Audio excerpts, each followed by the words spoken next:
Biri empaka za East African Community Games ez'omwaka guno okutandika abazannyi 26 aba ttiimu y'eggwanga ey'ebikonde ya Bombers batandise okutendekebwa nga beetegekera empaka zino ezigenda okubeera mu ggwanga lya Burundi.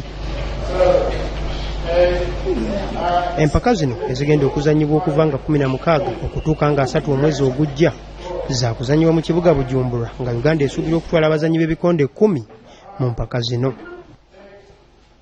Omutendesi wa ttiimu eno Patrick Lihanda agamba nti omutindo gw'abazannyi bonna abali mu nkambi guli waggulu nnyo wabula akakasizza nti wakulondamu 10 abasinga.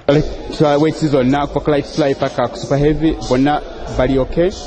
Then Thursday zaliwo juzi mwaziraba abavubuka abawangula bennyini betugenda okutwala tetugenda kukyusamuko okujjako nga babutumyawo obuzibu naye nga ttiimu yeeyo egenda okuba ekiikira Uganda mu mizannyo gya Eastern Central Community Boxing Championship.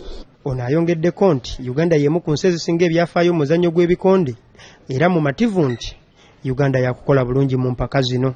Nina emizannyo gya bika bibiri, nina World Boxing Championships egy'aba youth, ekyo gyo giri tough, sijja kusuubiza Uganda naye nga nsuubira abaana bajja kukola bulungi okujjako zino ezigenda okubeera e Burundi. Kyo mmanyi Uganda bajja kukola bulungi era Uganda bansuubiza nti Uganda gyofuna medals at least ezisingako ez'ensi endala.